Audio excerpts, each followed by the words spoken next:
जय Hind dear students, कैसे हो आप सब। आई होप आप सभी अच्छे होंगे। ऑनलाइन क्लासेस में आपका स्वागत है। बेटा आपने पाठ 8 पढ़ा, जो एक कविता है जिसका शीर्षक क्या है, इंद्रधनुष, और आप उसके क्वेश्चन आंसर और वर्ड मीनिंग लिख चुके हैं। तो आज हम पाठ 8 की एक्सरसाइज करेंगे। आप सभी अपनी बुक का पेज नंबर 72 ओपन करेंगे। ओके, पेज नंबर 72 पे जो फर्स्ट क्वेश्चन है वो है मल्टीपल चॉइस क्वेश्चन। वो आप अपने आप टिक करेंगे। राइट ऑप्शन जो दिया हुआ है उस पे आपको टिक करना है और क्वेश्चंस को अच्छे से पढ़ेंगे और उनको आप खुद करेंगे। अब जो सेकंड क्वेश्चन है वो मैं अभी आपको करवाती हूँ। सेकंड में क्या है, नीचे दिए गए शब्दों के दो दो पर्यायवाची शब्द चुनकर लिखे। कुछ शब्द ऊपर दिए हुए हमें हेल्प बॉक्स में और कुछ शब्द नीचे लिखे हुए हैं। तो आपको क्या करना है, उन शब्दों जो ऊपर हेल्प बॉक्स में दिए हुए हैं उन शब्दों को कहाँ लिखना है, जो नीचे शब्द दिए हुए हैं उनके जो जो पर्यायवाची शब्द है उनको छाट कर लिखना है। क्या आप जानते हैं पर्यायवाची शब्द क्या होते हैं? आपने वीडियो तो देखी होगी पर्यायवाची शब्द की। पर्यायवाची शब्द ऐसे शब्द होते हैं बेटा जो शब्द तो अलग अलग होते हैं, ठीक है, लेकिन उनका अर्थ एक जैसा होता है। मतलब अनेक शब्द होते हैं और शब्द सभी का एक जैसा होता है। समान अर्थ वाले शब्द भी हम पर्यायवाची शब्दों को कहते हैं। तो हेल्प बॉक्स में कौन कौन से शब्द दिए हुए हैं? आकाश, शाम, शीश, बादल, ग्रह, मस्तक, आसमान, भवन, घन और कृष्ण।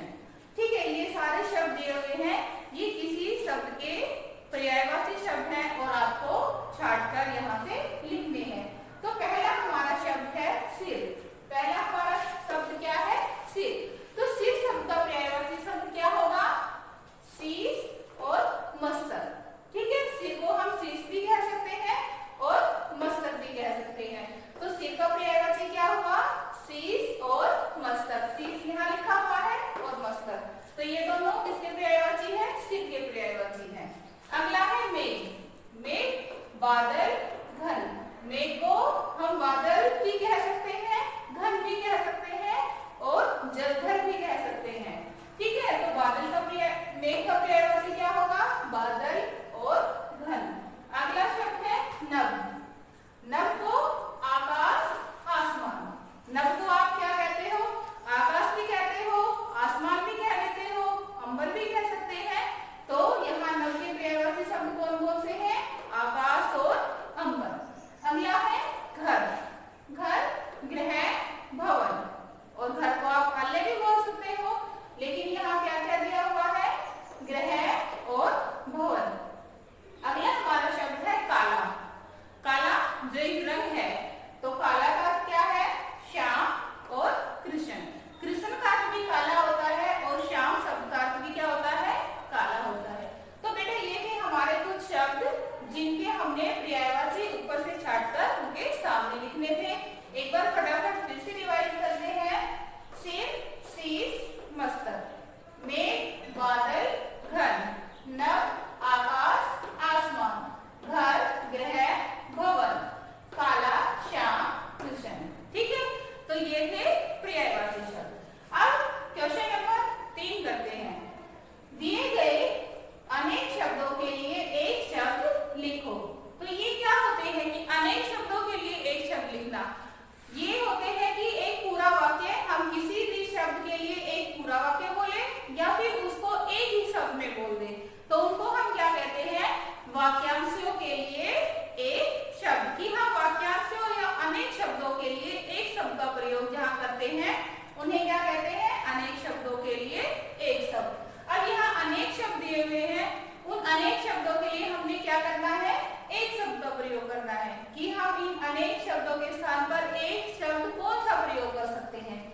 बैंगन के रंग जैसा बैंगनी।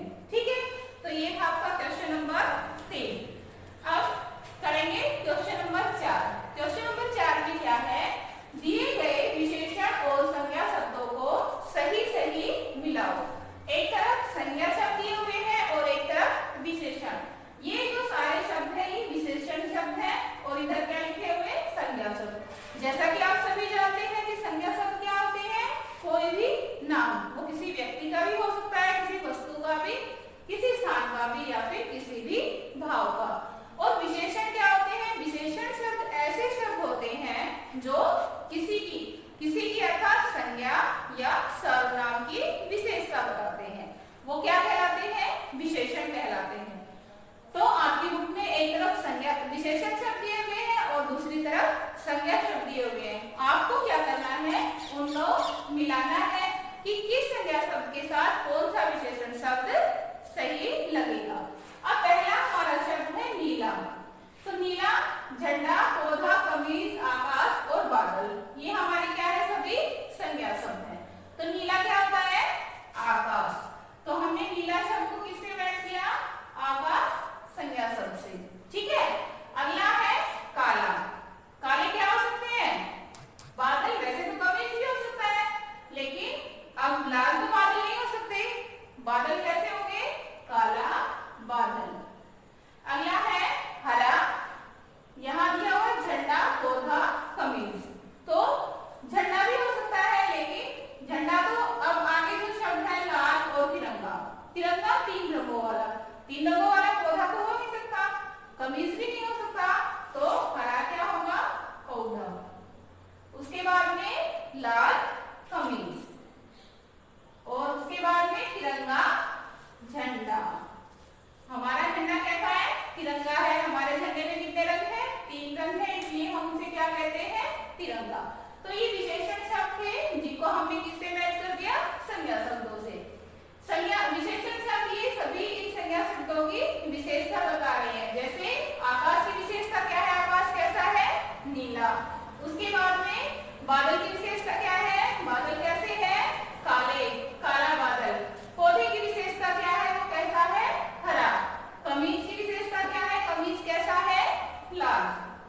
ठीक है, और झंडे की विशेषता क्या है, झंडा कैसा है, तिरंगा। तिरंगा अर्थात 3 रंगों वाला।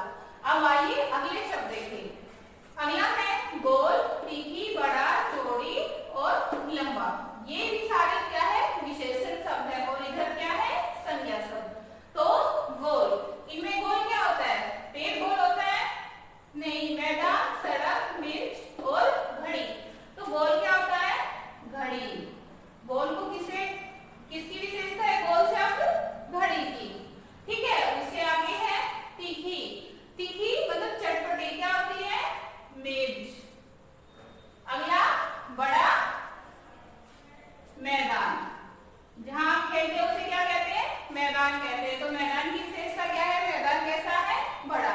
अगला है चौड़ी, सड़क। सड़क की विशेषता क्या है, सड़क कैसी है, चौड़ी है। और लास्ट है लंबा, पेड़। यहाँ पेड़ की विशेषता क्या है, पेड़ कैसा है, लंबा। तो ये थे हमारे संज्ञा शब्द और हमने विशेषण के साथ उनको मैच कर दिया है। गोल, घड़ी, घड़ी की विशेषता क्या है, घड़ी गोल है। आगे है तीखी, मिर्च। मिर्च की विशेषता क्या है, वो कैसी है, तीखी है। उससे अगला है बड़ा, मैदान। मैदान की विशेषता क्या है कि वो बड़ा है। अगला चौड़ा।